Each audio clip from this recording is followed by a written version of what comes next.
bawat panalangin, ikaw ay diringgin. Ayon sa kanyang pangako, di kanyang iiwan. Salamat sa iyo, Panginoon. O kay buti mo, Panginoong Jesus, kay ganda ng buhay kong taglay. Sa'yo lang ang papuri, sa'yo lang ang luwalhati. Sa aking buhay, ikaw ang number one. O kay buti mo, Panginoong Jesus, kay ganda ng buhay kong taglay. Sa'yo lang ang papuri, sa'yo lang ang luwalhati. Sa aking buhay, ikaw ang number one. Sa aking buhay, ikaw ang number one. Sa aking buhay, ikaw ang number one. Gising sa umaga, hanap-hanap ka. Dulot ng salita mo, nagbibigay buhay. Kasarap na mga lamang, may nagmamahal sa'yo. Salamat sa'yo, Panginoon. Walang pagsubok na di mo kakayanin mo. Sa bawat panalangin, ikaw ay diringgin. Ayon sa kanyang pangako, di kanyang iiwan. Salamat sa iyo, Panginoon. O kay buti mo, Panginoong Jesus, kay ganda ng buhay kong taglay. Sa'yo lang ang papuri, sa'yo lang ang luwalhati. Sa aking buhay, ikaw ang number one. O kay buti mo, Panginoong Jesus, kay ganda ng buhay kong taglay. Sa'yo lang ang papuri, sa'yo lang ang luwalhati. Sa aking buhay, ikaw ang number one. Sa aking buhay, ikaw ang number one.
but His favor lasts for a lifetime. I will rejoice in the Lord. I will rejoice in the Lord. Surely goodness and love will follow me all the days of my life, and I will dwell in the house of the Lord forever and ever. Amen. Surely goodness and love will follow me all the days of my life, and I will dwell in the house of the Lord forever and ever. Amen. Forever and ever. Amen. Surely goodness and love will follow me all the days of my life, and I will dwell in the house of the Lord forever and ever. Amen. Surely goodness and love will follow me all the days of my life, and I will dwell in the house of the Lord. Dwell in the house of the Lord, and I will dwell in the house of the Lord forever and ever. Amen. Forever and ever. Amen.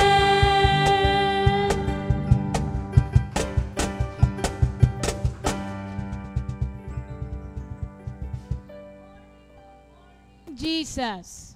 Good morning, Jesus. Ulitin ko ba yung good morning ko? May sound ba ako kanina? Good morning, Jesus. Ayan. Good morning, Jesus. Ako lang ang walang sound. Meron ba akong sound? Okay.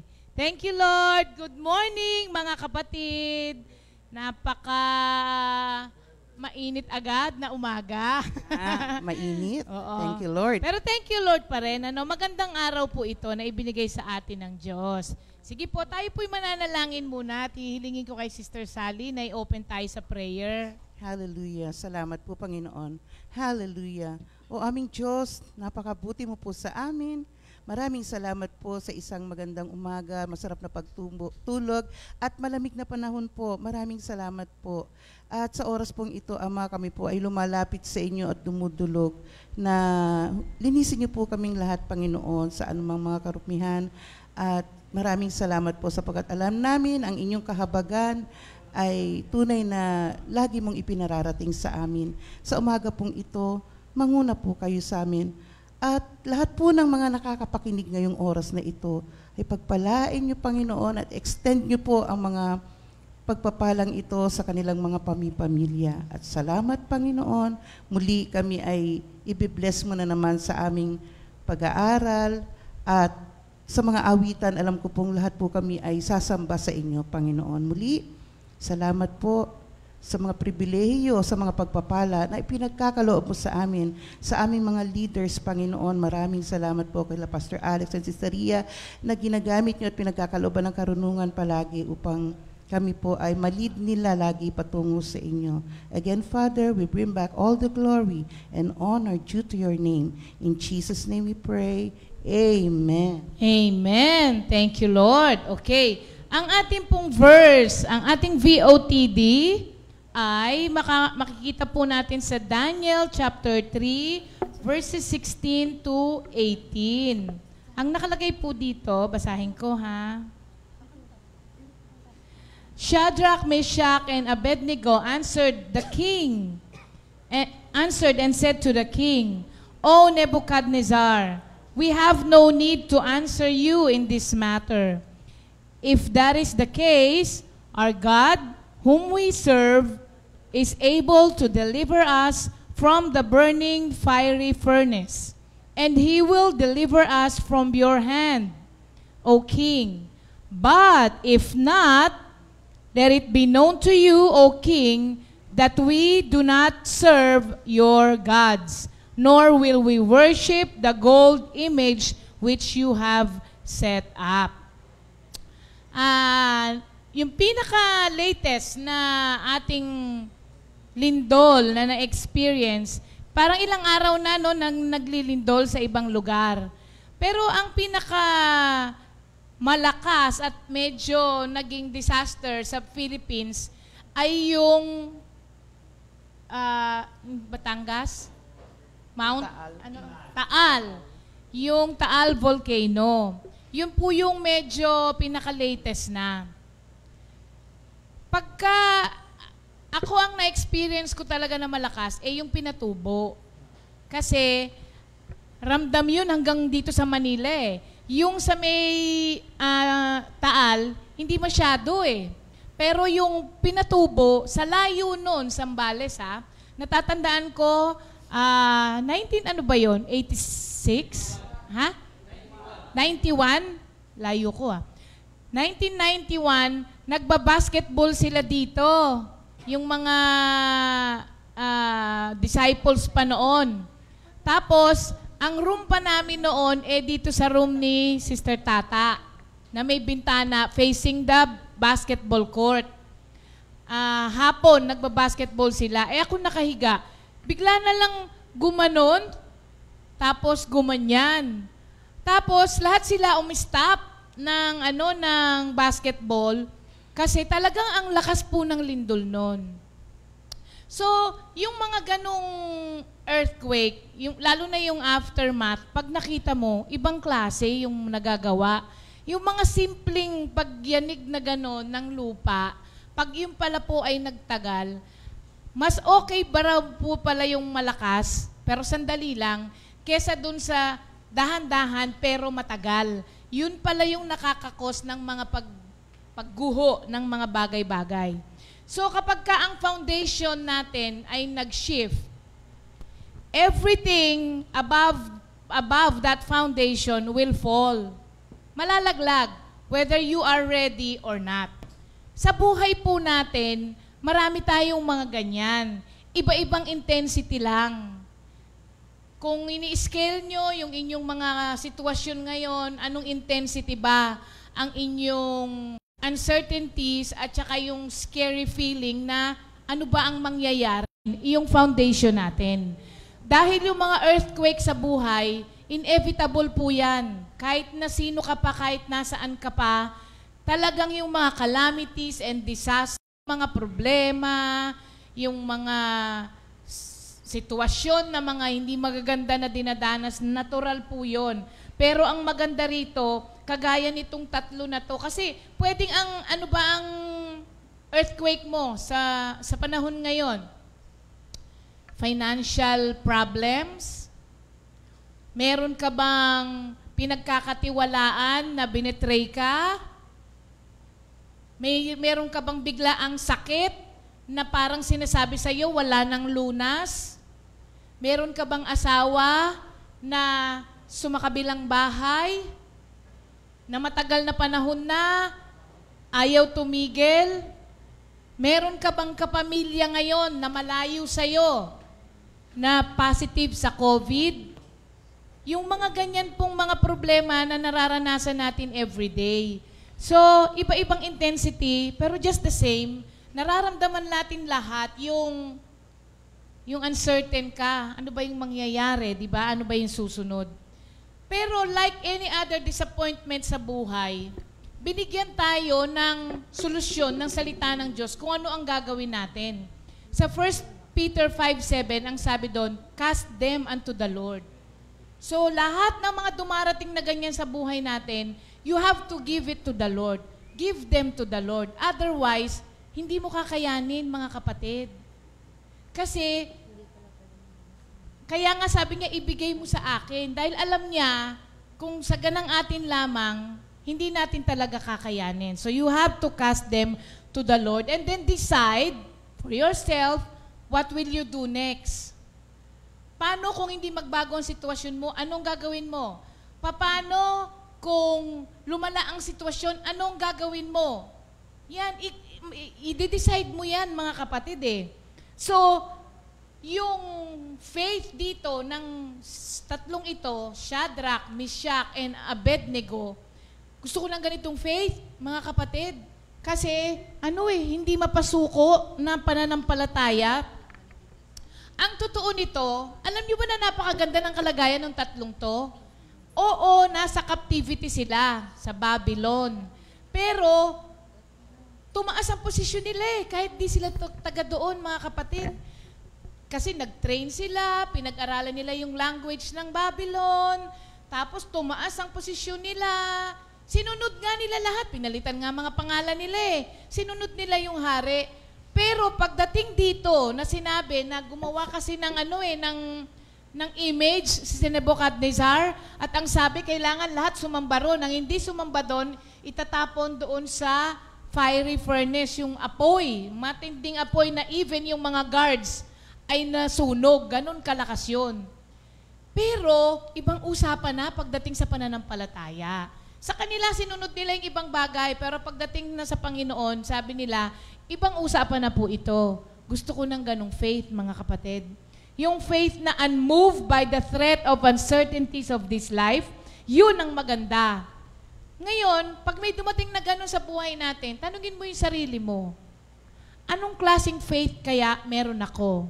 Is it a frail one, yung marupok? Or is it an unshakable one, na kahit na anong dumating, sabi niya rito, the Lord, sabi niya, our Lord will deliver us, even if He will not. Nakita niyo po yun? Yung worship nila dito, they worship God, not the outcome. Ang ibig ko sabihin, anuman ang kalabasan ng sitwasyon nila ngayon, they decided, they resolved to themselves na I will still worship the Lord. Yun ang maganda. Pag natutunan po natin yung ganitong klaseng pananampalataya na alam ko, may pananampalataya ako, babaguhin ng Diyos ang sitwasyon ko. Kung hindi man, because the reality is, mga kapatid, things will not always go our way. Diba?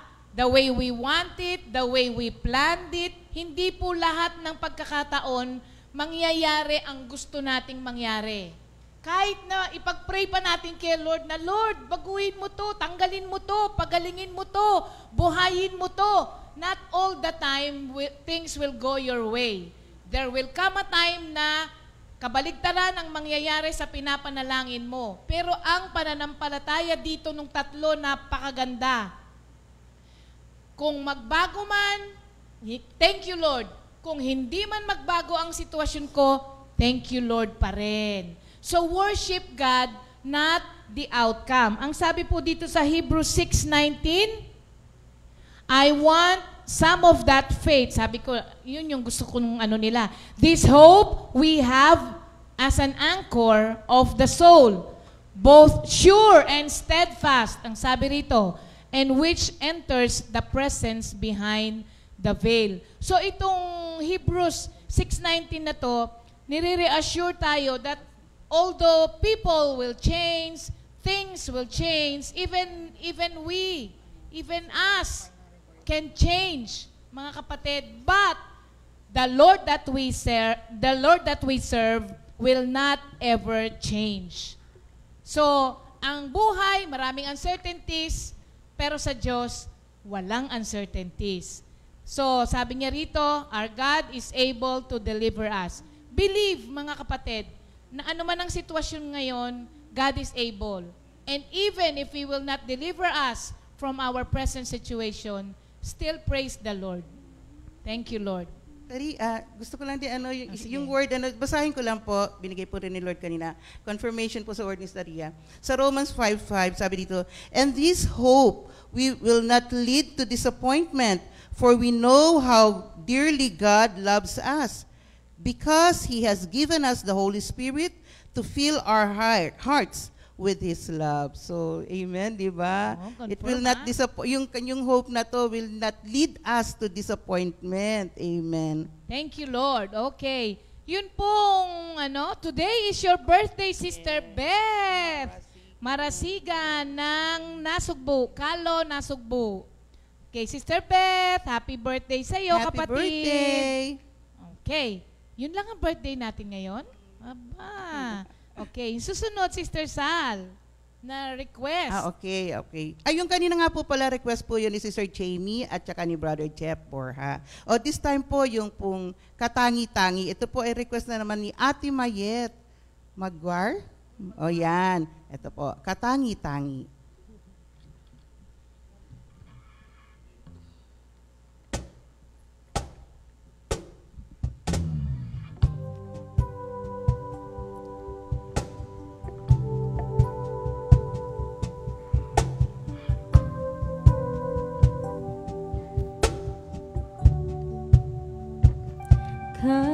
Katangi-tangi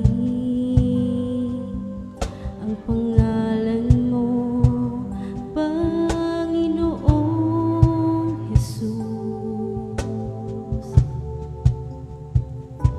Walang ibang sasambahin kundi ikaw lamang, Panginoon. Bawat saglit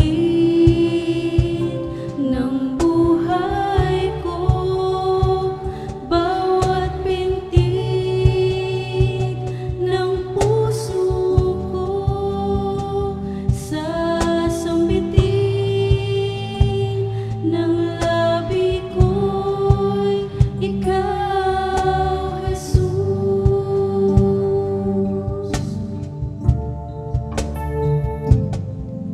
Ano man ang mangyari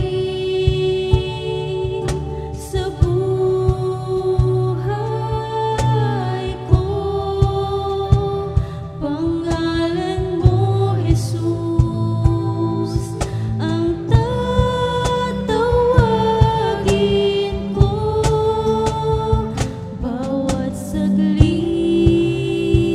ng buhay ko, bawat pintig ng puso ko, sasambitin ng labi ko'y ikaw, Jesus.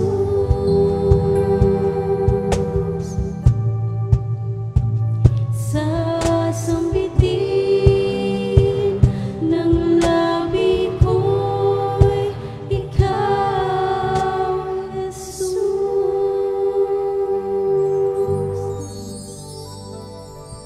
Pala, ang kasama natin ngayon ay ang RTW Sisters. Ready to Worship Sisters. Okay. At happy birthday din po kay Nanay Lydia Villanueva ng Laia. Happy at birthday. kay Sister Angelique K. Villanueva Gulong ng Lipa. At birthday din po ni... Wait. Happy birthday kay Sister Clara Toledo. Galing Happy sa mga birthday. Toledo clan. Okay. Happy birthday sa inyong lahat, mga kapatid. Okay. Thank you, Lord. Siya nga po pala, tomorrow po, ay ang mag-share muna kaming dalawa ni Pastor. Yes. Ngayon, ang dami pong tanong nung mga ganito po ang gawin natin. Tomorrow, pwede po kayong mag-send ng questions doon sa mga comment. Tapos yun na lang po ang sasagutin namin, mga kapatid, ha? Yung pwedeng sagutin. Okay? Yung mga iba, sa totoo lang po, may mga nauna ng mga question na ipinadala sa amin nag-PM sa amin. So, tomorrow na po. Abangan nyo, mga kapatid. Okay, ang susunod po, Sister Sally. Okay, ang susunod po na nag-request ay si Sister Virgie Vito, uunahin kung lagi. Ayan, praise the Lord.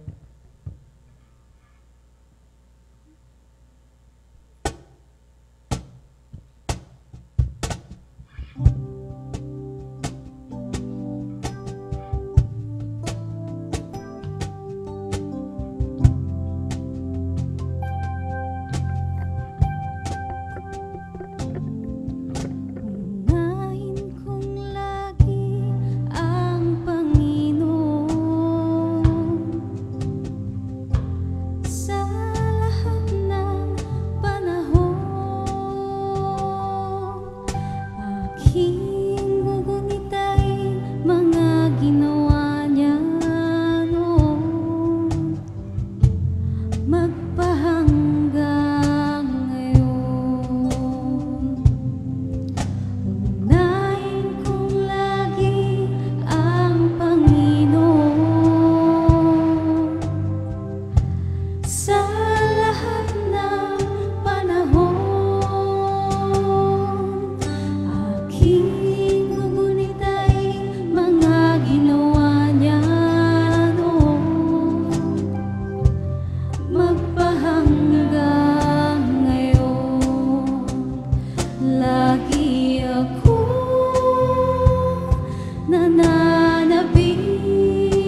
sa'yo ang laman ng puso ko.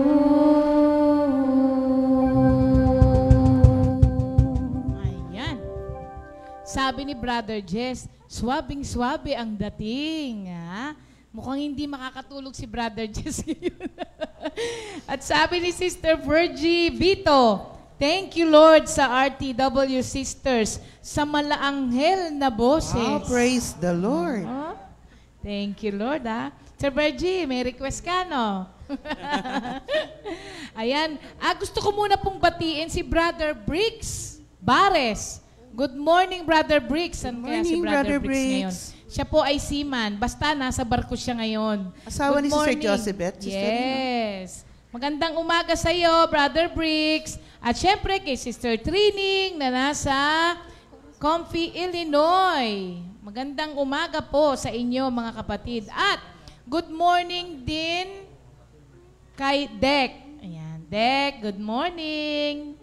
Thank Good morning, you, Lord. Dad. Sino ba yun, Tari? Kaibigan ko since high oo. school. Oo, Yes. yan yung aking mga, parang mga kapatid ko na. Thank you, Lord, at nakakanood lagi siya. Alam niyo po, mga kapatid, ang dami nating naabot dito sa ating live streaming na to. Amen. Sa akin, yung mga kamag-anak ko sa Pampanga, tapos yung mga classmate ko nung high school pa, nakikinig sila sa'yo. Sino yung mga naabot nito sa mga friends mo?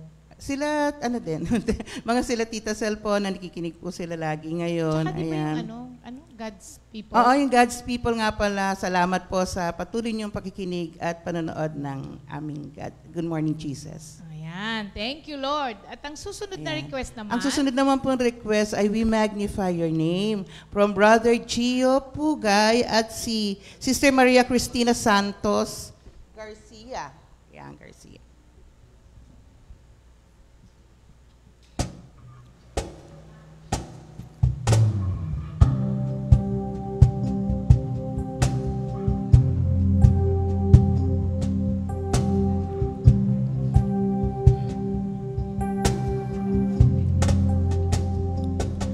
We magnify your name.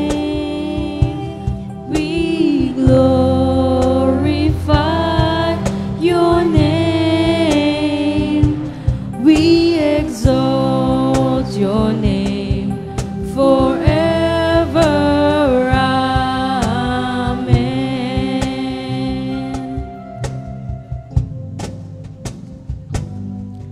The Lord is great and to be highly praised. The Lord is near to those who call upon His name. You will succeed, not by might, nor by power,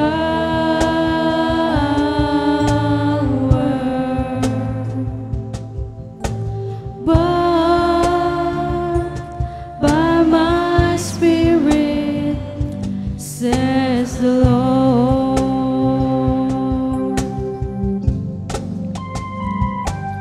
We magnify your name. We glorify your name. We exalt your name forever. Amen.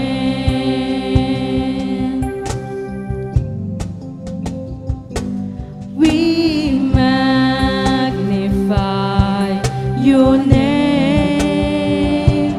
We glorify your name. We exalt your name forever. Amen.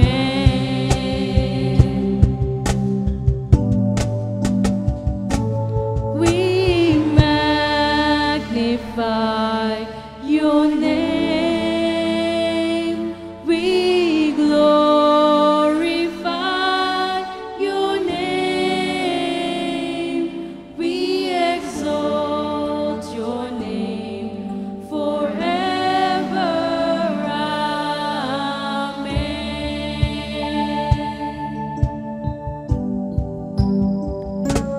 We magnify your name.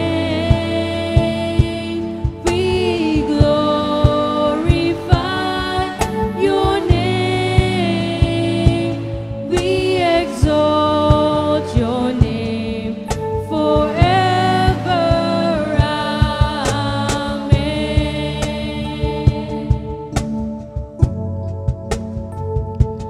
We exalt your name forever.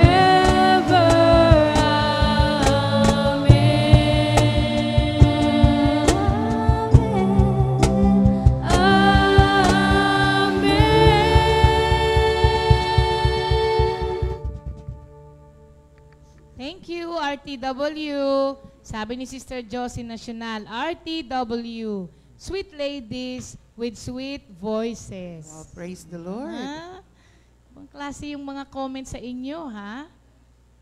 Okay. Thank you, Lord. Ngayon naman po, meron din tayong isang family na gusto rin pong magbigay ng love offering. Alam niyo po, itong family na to, hindi naman po sila mayaman. Pero mayaman sila sa salita ng Diyos. Pero alam nyo pa, daig pa po nila ang mayaman kung mag-share ng kung ano ang meron sila sa ibang tao. Nagulat po ako kasi nung nitong nagkaroon nga ng pandemic na ito at nag-lockdown, nakita ko po na kung paano sila mag-share ng blessings nila dun sa mga kababaryo nila, tapos dun sa mga frontliners, na minsan, alam nyo, nakakagulat. Kasi, siyempre, alam mo yung buhay nila, di ba? Alam mo yung kakayanan nila, pero dahil sa mayaman sila sa salita ng Diyos, daig pa nila yung mayaman sa material na bagay kung magbahagi sa iba kung ano ang meron sila. Pakinggan po natin ang wala pa. Napaka-generous. Okay. Ano, Again po, tomorrow, kung meron po kayong mga question, yung madadali lang ha, huwag naman po yung sobra ha.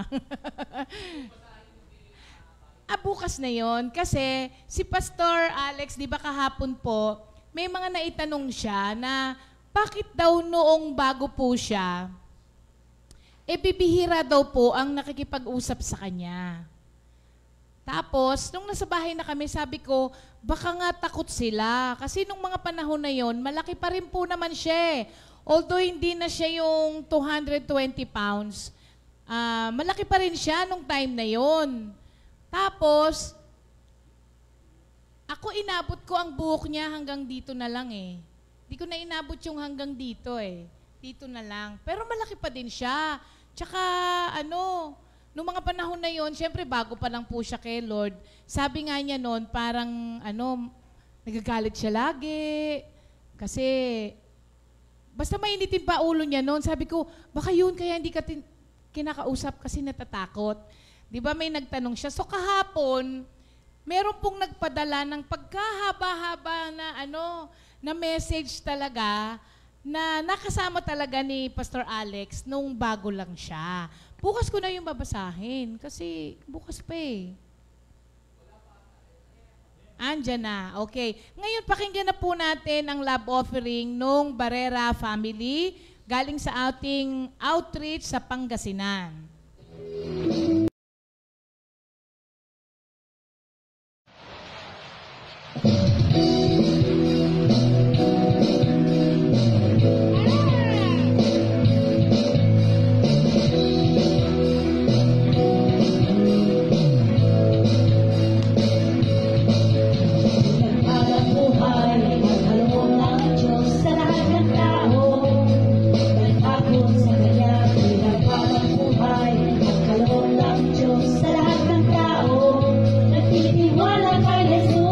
Wala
akin.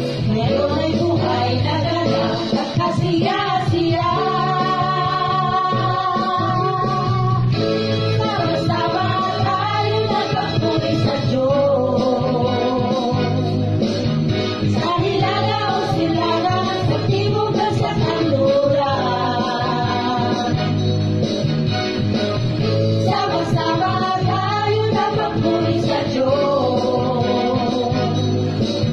Sa hilaga o silangan, sa timog at sa kanluran. Ating ipagsabi at ipagmuli na si Jesus ang Panginoon, na si Jesus ang Panginoon, na si Jesus ang Panginoon ng buhay natin ngayon.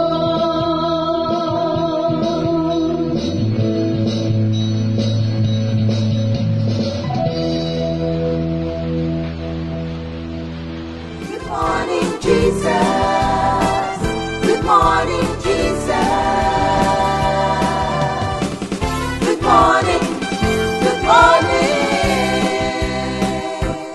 Good morning, Jesus. Good morning.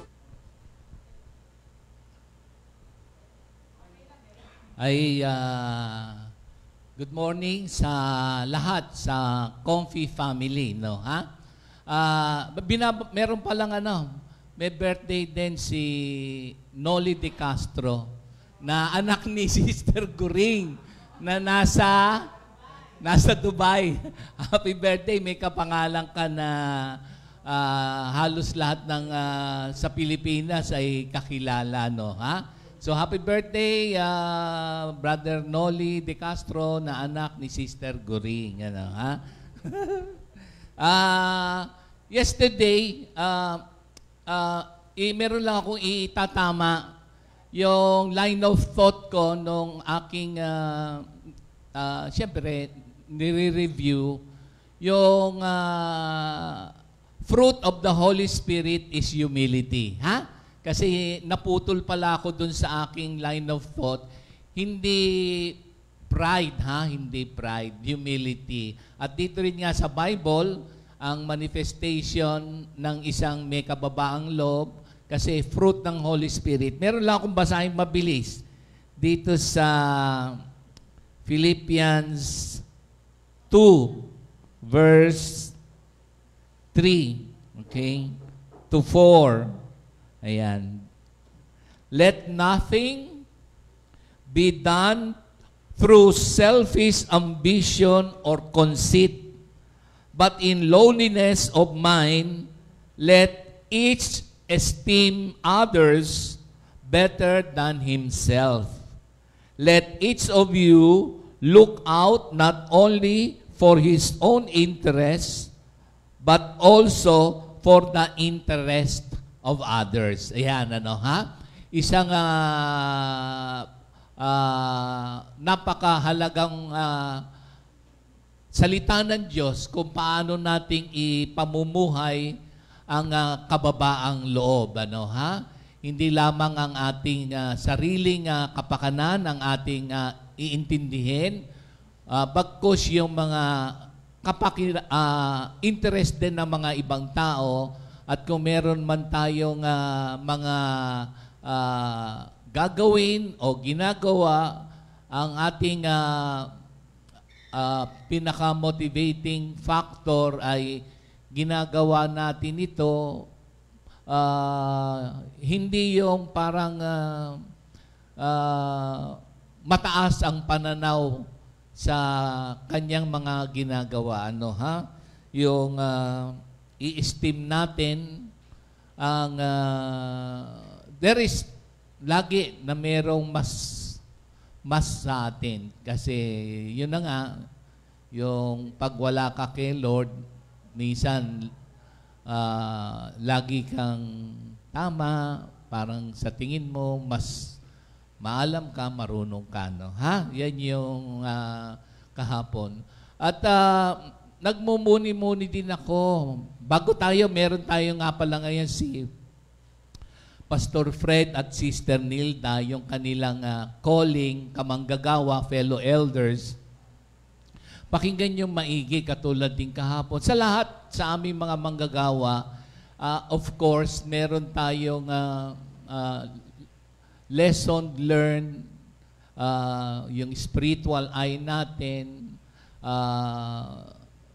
bibigyan tayo ng wisdom ni Lord. Ano, ha? So, nire-review ko nga kahapon, ang namuni-muni ko, ako pala yung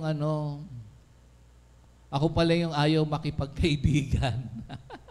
Oo, kasi parang merong sigurong guilt feelings sa life before. Siguro parang, basta ako pala yung, nung minumuni-muni ko, ako pala yung medyo detached. Ako pala yung medyo nag-a-isolate. So, kaya pagkatapos nung umaga, ako rin ay nagkaroon ng contemplation na ako pala yun. So, kaya nung naitanong ko nga kay Sister Ria, sabi ko dun sa mga tanong ko, halos isa lang na sumagot. So,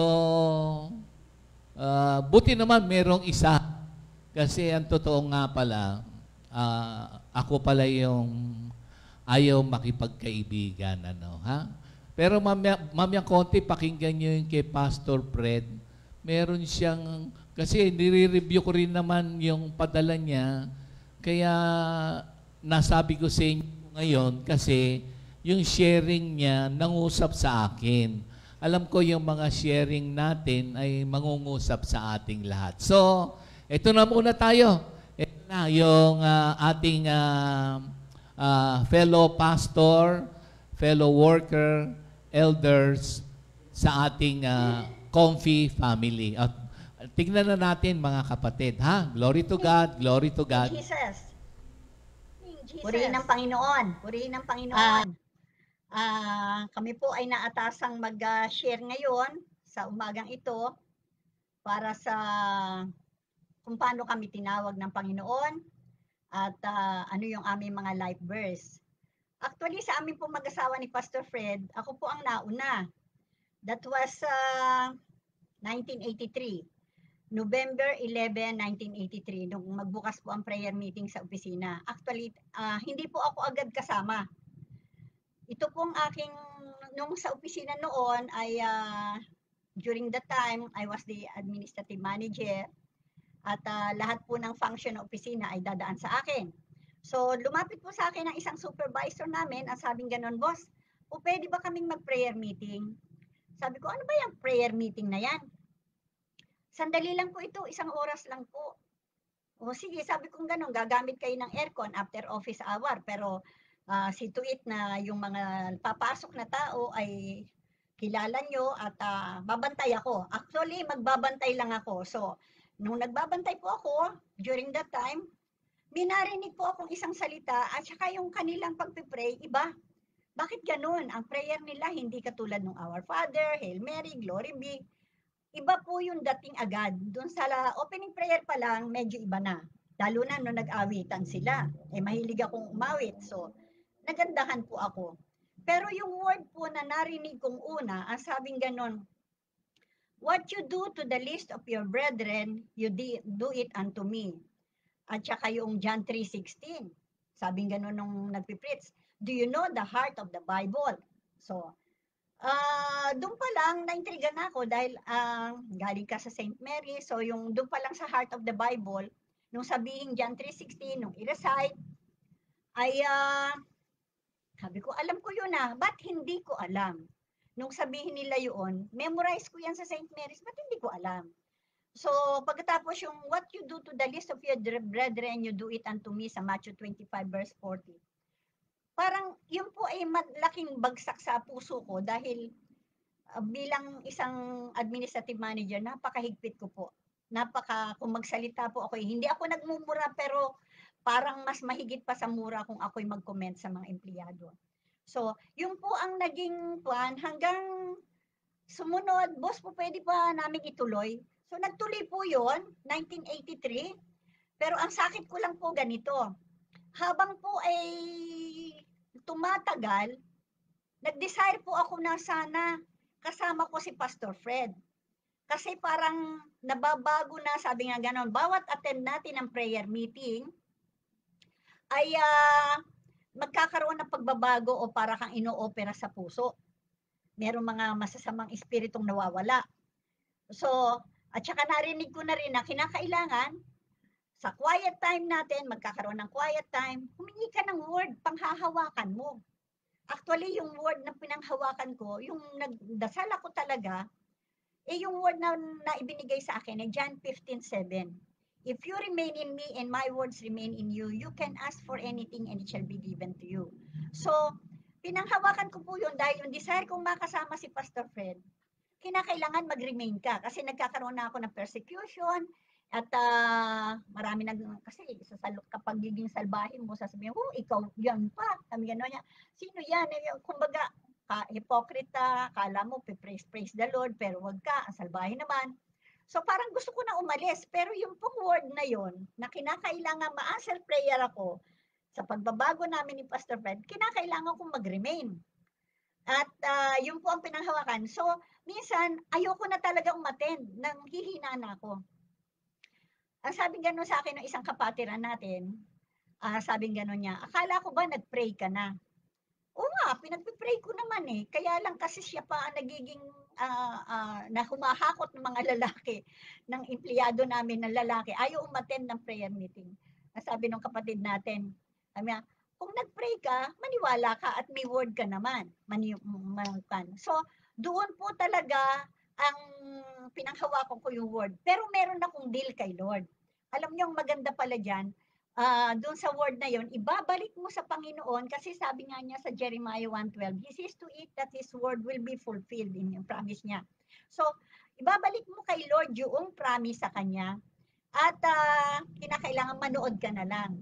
Pero ang sabi ko naman sa Panginoon ganito, Lord, pag pina-attend mo si Pastor Fred ng prayer meeting, kahit isa lang, umupo sa prayer meeting, kasi ayoko mag-LSS no na Life in the Spirit Seminar, ayoko eh.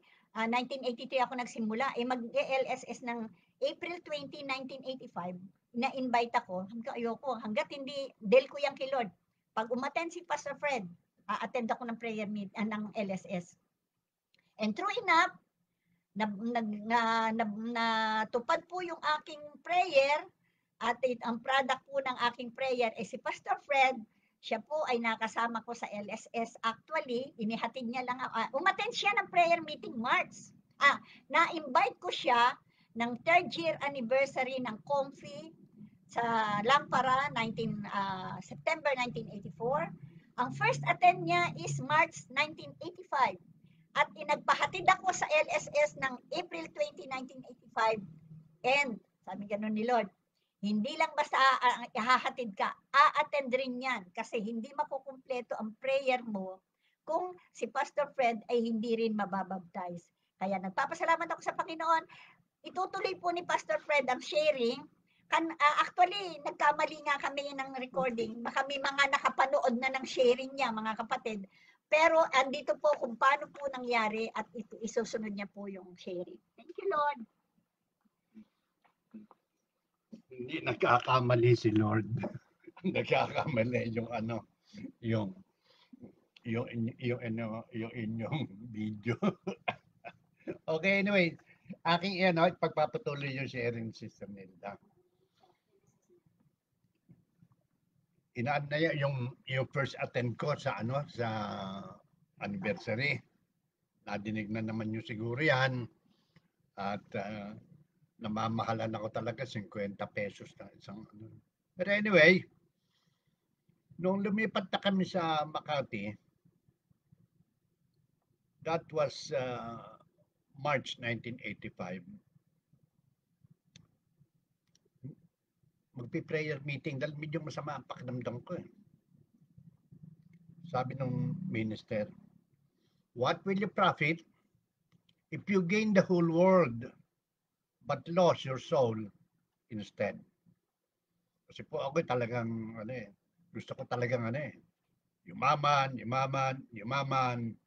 at ang gusto ko maraming kaibigan, at talaga hindi ako pwede mabuhay na walang kaibigan. So after that, sabi ni Sister Nil sa akin, hatid mo lang ako. Attend ako ng LSS sa DAP. Di sige, kung a-attend ka, ihahatid lang kita ha. Okay, di inahatid ko. Pagdating doon, sabi sa akin ni Sister Tess Bilonia, nariyan pala si Fred, sige, listan na natin. Nako, napilitan ako. In short, forced to good ako talaga. Di umatid ako. From 8 a.m. hanggang mga 7:30 p.m. Nabaptize ako. Nalayhans ako. At sabi ng ibang mga kasamahan namin, Brother Fred, yung luha mo at saka yung uhong mo magkasama na. Kasi talagang totoo, kapag marami kang ginawang hindi maganda, pinagsisihan mo, ito ang marami pagpapasalamat sa Panginoon. At ngayon po, mga ang first attend ko po, yung LSS ko, April 20, 1985. At pagkatapos po noon, siyempre, kinabukasan ng umaga-umaga. Sabi ko, Lord, anong pagagawa mo sa akin? Ang nauna rito, kakita ako ng yung uso-uso kasi nung araw, yung mga Betamax, mga magazine na gustong-gusto mo nung araw, pornographic magazines, sinilaban ko yun sa tabi ng bahay namin. Sa awa naman at grasya ng Diyos, nasilaban lahat. Siguro sabi ng mga kapitbahay ko, pati naman mga Betamax na inaalis ni Brother Fred. But anyway, that was the start ng pagbabago ko. Pina-attend ako ni Sister Nilda ng ng Bible study, Sunday fellowship, sama naman. Pero deep inside, sumasama lang naman ako. Hindi ako talaga, meron pa, pag pinagsishare nga ako ni Sister Ligaya sa Sunday fellowship, hindi ko natatapos yung aking sharing. Ngayon, nag-decide na ako na mag full time. Birthday ko noon, that was September 30, 1985. Ang pagpa-full time ko pong ito, sabi sa akin ni Brother Bag, ikaw ba may word? Opo, anong word mo? John 15:15. I do not call you servant any longer because the servant does not know what his master is doing. I told you everything about the Father. Ito po mga bagay na ito yung pinanghahawakan ko hanggang ngayon. Even the slightest day of my life, ito ang hawak ko talaga. Wala akong pinanghahawakan kundi ito. At sabi nila, sige, pupunta tayo sa embassy. Attend tayo ng seminar sa Amerika. Nung unang punta namin, talagang lahat na yata ng gamit ko, dinala ko. Denied kami. So inulit namin ang kuha ng visa. Wala akong dala kundi aking birth certificate. At ito po, ayon doon sa salita ng Diyos, nothing is too difficult for thee. Nakakuha kami ng visa at ang sabi nung naka-assign sa amin na pare, wala naman kayong pera meron kayong mission impossible. Ilang kayong aalis, but true to His word. Hawakan mo lang yung salitang ibinigay sa iyo ng Panginoon. Nothing is too difficult for thee. Umalis kami with all the provisions in life. Iniwan ko yung aking negosyo. Pero sabi ko kay Sister Nilda, ikaw humawak ng negosyo. Pagdating, pagkatapos ng sabi sa akin, mabuti pa diyan ka na lang sa kompi. Mas marami ang aking business nung ikaw mawala dito. So, to cut long story short, lahat ng mga bagay na ito na ginawa ng Panginoon sa akin, iisa yung aking pinanghahawakan, ang salitang friend.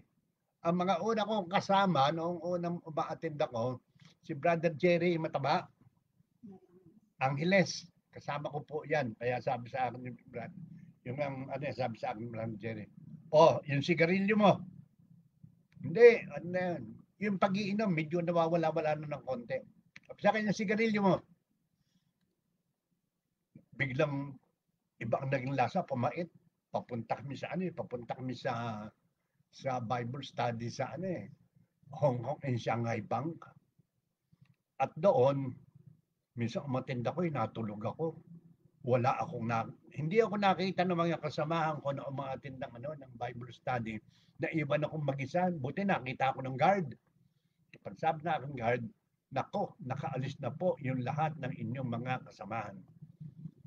At kapag ako naman yung ma-attend ng Bible study, gusto ko nagpapahuli ako. Alam niyo kung bakit? Pinag-opening prayer meeting ako. Opening prayer.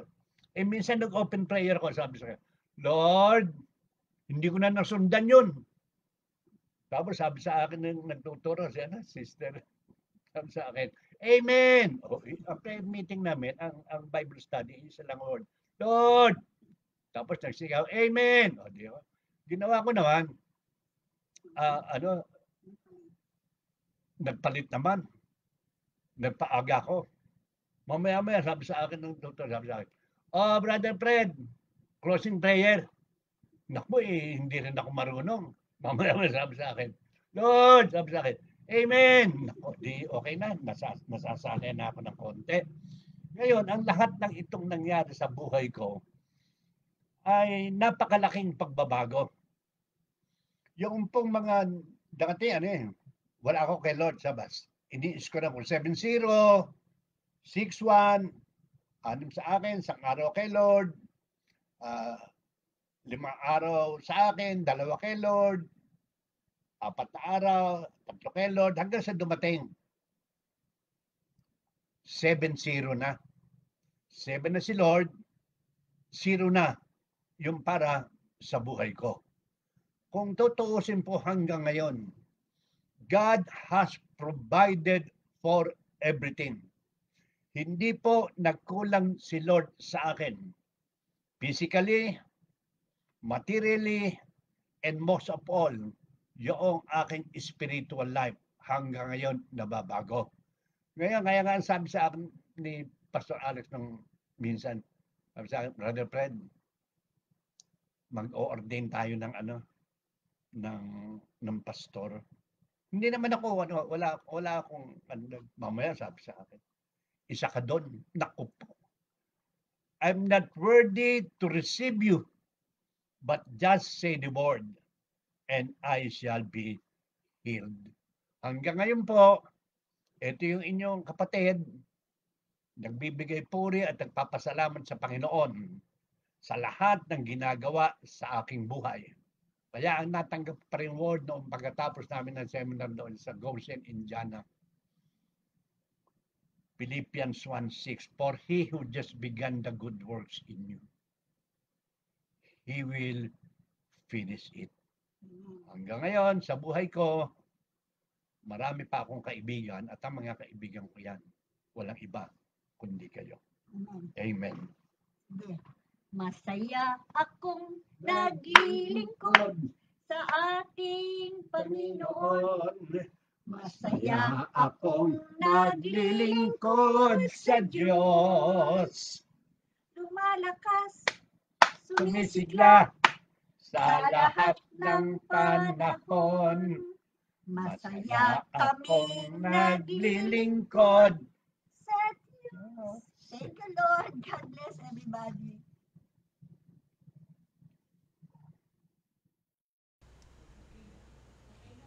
Ay, glory to God na mga kapatid. Sa pakikinig ng salita ng Diyos, ang ating pananampalataya ay lumalago. Sa pakikinig ng mga patutuo ng ating mga kapatiran, na edify ang body of believers. Kaya pag sinabing edify, our faith is being strengthened. Kaya sa pagbabahagi ng kamanggagawa, ako na yung unang, bagamat kami ni Pastor Fred ay lahat ng kanyang mga nabahagi, parang kasama ako doon eh. Pagpunta sa embassy, denied kami, dami namin papeles. Tapos, when the Lord allows na yung pagpunta namin, ang tinanong lang sa akin, what is your name? Where do you live?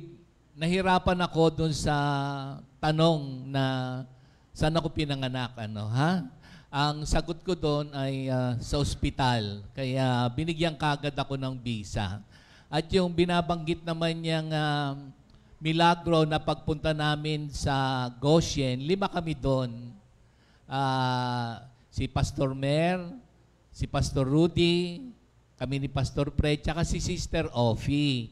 So yung ating community nagpadala doon. Milagro kasi yun dahil yung ating budget ay hindi naman ganun kalaki. Pero sabi nga ni Pastor Fred, nothing is impossible with God. Sobra sa pagpapala ang ating Panginoon Diyos. Kaya kapag makikinig kayo ng mga mainam na nakakapakinig tayo ng mga patutuo ng kapwa Kristiyano, para magkaroon tayo ng spiritual eye, spiritual ear. Wag tayong, kasi kapag meron kang preconceived ideas o meron kang negative thoughts sa mga magpapatutuo o kung ano pa man, wag. Tsaka, pakinggan natin kasi baka mamaya nasa gawain, nandun ka, pero meron ka rin sariling ginagawa. Kumbaga, you are not interested, probably, baka hindi ikaw mag-share, tapos hindi ka rin na sa gawain. Sa simula pa lang, sa opening prayer pa lamang, sa pagkanta, sa mga love offerings, patutuo, sa word, hanggang pag-closing prayer nga, kakausapin ka ng Panginoon Diyos. So, every time na tayo nagkaroon ng pagkakataon sa gawain, kakausapin tayo ni Lord. It is for our own good. Tingnan ko muna doon sa kayamanan na aking napakinggan sa mag-asawa. At alam kong kayo rin ay matamang nakinig at nangusap si Lord sa inyo sa pamamagitan ng kanilang mga patutuo. Una, doon sa kay Sister Nilda, yung kanyang word sa John 15:7, na if you remain in me, kay Christ, and my word remains in you, ask for anything you wish, and it shall be done unto you. Meron ba kayong mga panalangin na hindi pa nasasagot? Okay. Kasi meron tinatawag na misguided prayer. Pero doon sa panalangin ni Sister Nilda, yan ang praying according to God's will. Kasi if you say that you abide in Christ and you remain in His Word, pagkatapos ang prayer mo naman ay hindi according to His will, meron kasing mga salita ng Diyos, paalala lamang. Tingnan nyo dito sa James 4 verse 3. When you ask, you do not receive, because you ask with wrong motives, that you may spend what you get on your pleasures. So, according to His will kasi, nandito sa 1 John 4:14, tingnan natin, dito sa 5 rather, 1 John 5:14 to 15. Buksan nyo.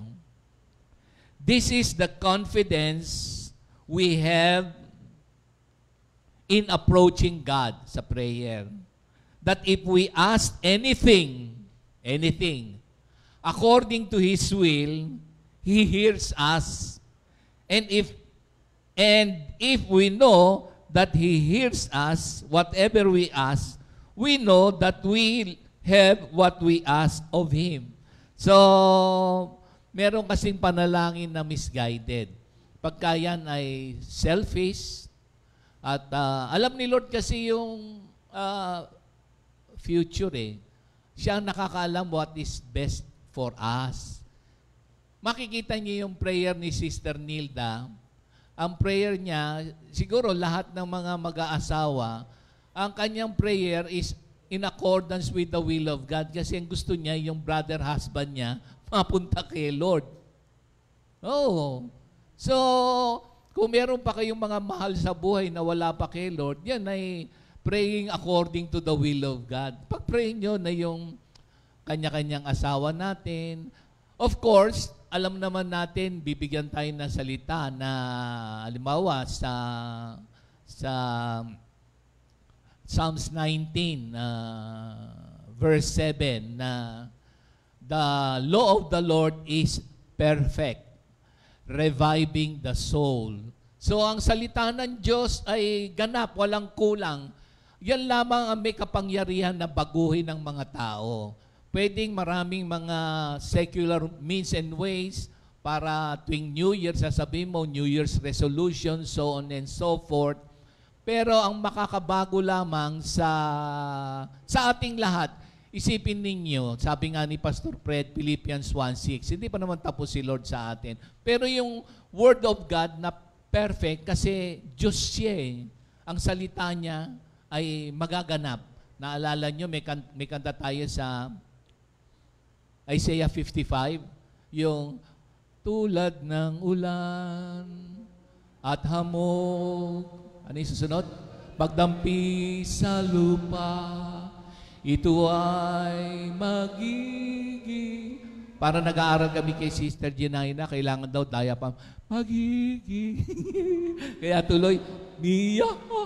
O tuloy na tayo. Magaganap yun. So, yung panalangin ni Sister Nilda ay according to His will. So, pag hindi nasagot yan, suriin nyo baka yung motibo. Pero, alam ko, kasali rin ako pag tinanong kayo, ano ba ang gusto mong hingin kay Lord? Ang kadalasan, kasali ko nung araw, maski hanggang ngayon, maiisip mo pa rin yun. Ang gusto kasi ng tao ay magkaroon ng pera. Ano pa ba? Ang gusto ng tao, magkaroon ng mahabang buhay. Ay, wala na, kung titignan mo, wala na masama. Ano pa? Siyempre, gusto ng tao. Alam mo, kung papipiliin ka, 1, 2, 3. Ano gusto mong ibigay sa ni Lord? Honor, wealth, or long life? Sige, pili ka ng isa. Ang sasabihin ng iba, hindi pa pwedeng 3. Pero kung pipiliin mo doon sa 3, ano pipiliin mo? Kasi sabi ni Pastor Fred doon sa Matthew 16:26. Sige, i-reviewin nyo yung silang dalawang mag-asawa kung ano yung itinuturo ni Lord sa atin. Di ba yung Matthew 16:26? Kasi tayo naman sa ating society, materialistic. Ang ginawa ni Lord sa kanya, iniwan niya yung kanyang business. What if you gain the whole world and loses your soul? So yung bigay sa kanya, natupad kasi mas dumami yung kabuhayan. Yun ang naganap sa kanilang buhay sa pagkakabigay ng Matthew 16:26. Yan din yung kay Sister Nene na mayroong mga offer, so on and so forth. Pero alam ni Lord yung future eh. So tayo, siyempre, marami kasing addiction din eh. Doon sa sinabi ni Pastor Fred, napakahalaga niyan. Kung maalala nyo yung drug addiction kay Minister Ray, kay nagbigay ng patotoo si Pastor Romy, si Minister Otan, at saka si Brother Bong, yung drug addiction. Yung addiction na sinasabi ni Pastor Fred, kasi meron kaming common denominator sa Ermita. Siya yung customer, ako yung nagtatrabaho doon. At meron nga kaming common knowledge sa mga tao nung araw na wala kami kay Lord. Pero kung ikaw ay na kay Lord na, at pagkatapos, adik ka pa rin sa pornography, alam ng Diyos yun. Kaya itigil mo na. Itakwil mo na yun. Naku, paparusahan ka niyan. Meron nga akong nakita sa mga survey, ang Pilipinas pala, pag tinignan mo, isa sa, kung 1 to 10, hindi ko alam kung number 3 tayo eh. Pero ang ikagugulat nyo, mas maraming nanonood ng pornography, babae. So, hindi ko alam. Yun ang survey lamang. Kaya, itigil na ninyo yun. Wawasakin ng, kaya maraming mga nare-rape siguro, kasi sex and drugs goes together. Alam ko yan. Kaya, itakwil natin yon. So, kung ikaw ay naki-Lord na ngayon, ibasura mo na yan, addiction yan, paparusahan ka niyan. Nako, kasi isang click lang eh. Pluk! Eh, yung mga teenager din, kung sakali man, isang click lang, nagsosurvey ka, wag na, wag na. Kapag ikaw ay nakapag-asawa, then ang layunin niyan ay for procreation and also for pleasure. Nasa Proverbs 5:18-19. So, napakaganda ng plano ng Panginoon Diyos. So much to learn doon sa maikling pagpapatutuon ng ating kapatiran. So, going back, lahat naman tayo gusto natin ng pera, karangalan, at mahabang buhay. Mapapasa inyo yan. Alam nyo, doon sa Bible, si Haring Solomon, doon sa unang hari, 3:9-14, basahin ninyo. Hindi siya humingi nung gusto natin sa buhay, pero ibinigay pa rin ng Panginoon Diyos kasi ang kanyang hiningi, bigyan siya ng karunungan ng Diyos kung paano niya papangasiwaan yung kaharian. So sa bahay, kung hihingi ka ng karunungan sa Panginoon Diyos kung paano mo papatakbuhin ang tahanan mo na founded on the Word of God, wisdom yun. And the rest, sabi ni Lord, dahil sa hindi mo hiningi itong mga ito, mga ganyan, hindi mo rin hiningi ang kapahamakan ng iyong kaaway, ibibigay ko sa iyo ang kayamanan, bibigay ko sa iyo ang karangalan, at bibigyan kita ng mahabang buhay. Yun naman yung panalangin natin eh. So, tinuturuan tayo ng Word of God. Napakayaman nung binahagi ng ating dalawang kapatid. Ha? So again, yung sinabing kasi gusto ng lahat doon sa yung ask for anything you wish and it shall be given to you. Kahit ano. If you are abiding in the Lord and you are in the will of the Lord, or the Word of God is in your heart, hindi kayo hihingi ng makasarili. Hihingin mong panalangin yung kalooban ng Diyos na panalangin para sa kapakanan ng mga nakapaligid sa iyo. Parang ngayon, salamat sa pangyayaring ito, natupad yung doon sa unang Korintos 6 na ang mga mayayaman ay naging mayaman sa paggawa ng kabutihan. Pwede pala na magkaroon ka ng kayamanan, pero yung kayamanan mo, nagbibigay ng karangalan sa Diyos sa pamamagitan ng pagbabahagi mo ng iyong kayamanan sa mga nakikita mong nangangailangan. So, hindi masamang maging mayaman, mga kapatid. Pero, ang kayamanan na ating na-impok ay dapat sa mabuti pamamaraan. So, napakayaman nito, mga kapatid. Meron pa siya, last na lang. So, dibisahin ninyo, mga kapatid, kayamanan yung mga pagbabahagi ng ating mga kapatiran. Isa na lang doon sa word ni Pastor Fred. Sabi niya, John 15:15. So, tanungin ko kayo, kaya nga habang nasabi ko kanina doon sa umpisa, ako ata ang hindi mapagkaibigan. So, I come to realize na ako ang lumalayo sa mga tao for reasons of my background. So negative thoughts. Pero salamat na lamang, itong mga negative thoughts na to, yung lifestyle dati, unti-unti nababago. Then, I come to realize na ang kaibigan ko pala ay si Lord. Kasi, sabi, si Pastor Fred doon, habang yung friend, sabi doon, I no longer call you servant. Kasi hindi alam kung anong ginagawa ng master, basta bibigyan lang siya ng order. Pero ang friend, sasabihin sa kanya ang mga saloobin ng kanyang master. So imagine na tayo ay tawagin ng Diyos na kaibigan. So let me throw this question to all of us na tayo ngayong mga Kristiyano at mga naghahayag ng salita ng Diyos. It is by a great privilege and a much greater responsibility, and it is by the grace of God na tayo ay nabibigyan ng pagkakataon na makapaghayag ng salita ng Diyos. Tayo ay vessel para sa propagation of the kingdom of God. Let me ask this question to sa ating lahat. How is your relationship with our Lord Jesus Christ? And how is your service with the Lord? Is it servitude or friendship? Is it servitude or friendship? Kayo lamang ang makakasagot niyan, mga kapatid. Pero bigyan nyo ng pagmumuni-muni. Kasi napakahalaga nitong habang binabahagi ni Pastor Fred nga yung sinasabi niyang I no longer call you friend, but I call you, I no longer call you servant, but a friend. Ano ba pagkakaiba ng servant tsaka friend? So again, pagka sinabing friend ka ni Jesus Christ, meron dong intimate relationship na. Kasi friend na eh. Diba? So, ang pagkakaiba niyan, pag sinilip nyo, halimbawa, kayo ba'y merong servant sa bahay? Di ba pagka binigyan nyo ng instruction ang servant, you don't have to explain. Dahil servant eh. Kasi siya, by contract, legally speaking. Kasi, yun, gawin mo yan. Servant eh, di ba?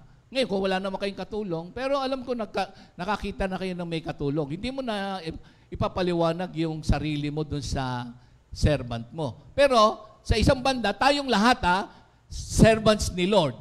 Bond servant ni Lord. Ayun, Ngayon, binigyan niya ng pagkakaiba. Doon tayo sa intimate relationship with God, na kaibigan tayo, na alam natin ang mga sasabihin ng ating master. Kasi sabi, hindi ko na itatago, isasabihin ko sa iyo ang aking panukala. So, yun ang maganda sa magkakaibigan, hindi legal, but it is a loving relationship. Di ba? Tsaka yung kung ikaw ay servant, ewan ko kung, alam mo, ikaw Kristiyano, pagka ang calling mo ay hardling, makwenta ka. Kasi by contract ka eh. So kung ikaw ay worker in kung saan mang community at makwenta ka, kumbaga tinatapatan mo yung iyong serbisyo sa ating Panginoon Diyos, hindi ka kaibigan ng Diyos for that matter. Kasi ang isang friend, ginagawa niya yung bagay na ang inspiration niya because he loved his master. Hindi mo tatapatan yon. So hindi lang yon, hindi legal, hindi by contract. Ang isang kaibigan ay hindi binabantayan. Yan ay pinagtitiwalaan. Kapag ikaw ay servant, ngayon, halimbawa, naglilingkod ka kay Lord, pagkatapos lagi ka nalang chinecheck. Nagawa mo ba itong ganito? Napuntahan mo yung ganyan? O kaya sasabihin, teka muna, siguraduhin mo muna, baka hindi makapunta yan. Naku, siguraduhin mo muna, baka yan ay ma'am yan, late na naman, bukas pa dumating yan. Naku, alamin mo muna, ganito, ganun. So, ang dating, parang lagi kang binabantayan. Pero ang friend, trusted. Pag binigyan mo ng gawain yan, kumbaga, eto, gawin mo to. So, mag-exceed pa yung kanyang abilities, magta-transcend pa because siya ay kaibigan nung creator ng universe. So, yung kanyang best, ibibigay niya. So, hindi yan binabantayan at hindi yan, siya ay pinagkakatiwalaan. Yun ang friend. Ano pa ba makikita niyo sa friend? Kaya kayamanan habang nagsishare si Pastor Fred, nire-review ko nga kaya nangungusap si Lord. Siguro mga isa o dalawa na lang. Ano pa ba? Ang servant, di ba, meron siya sariling bahay, o limba may sariling kwarto, hindi mo na ba isasama sa pamilya mo? Sa reality, di ba? So, medyo may distansya. Pero ang friend, near, malapit, close. Yun, di ba? Pagka friend, close kayo. Tsaka pag friend mo, meron kang masasabi na mga bagay na hindi nalalaman ng iba. Hindi nalalaman ng iba. Kaya nga ako'y hindi naman sa lumaki ang ulo o tumangos ang ilong o tumaas ang kilay doon sa isa na tumugon doon sa aking pag-share sa inyo. Kahit isa may tumugon, pero napakahaba at tignan nyo na lang bukas at kung ano man yung... Kasi kapag kaibigan mo pala, alam mo yung mga details ng kanyang buhay pala. Kaya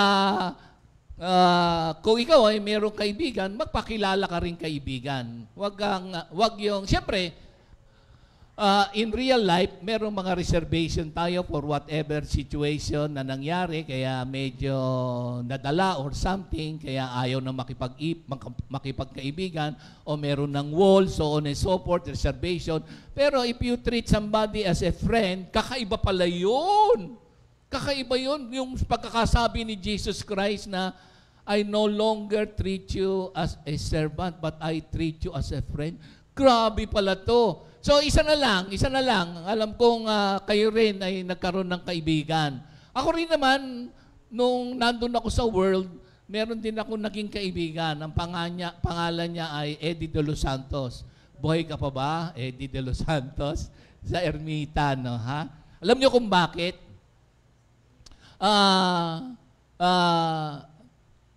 Ito'y nalaman ko sa mga ibang mga katrabaho doon sa aking pinagtatrabahuhan na instrumental pala siya na hindi ko nalalaman na itinaya pala niya yung buhay niya to protect me.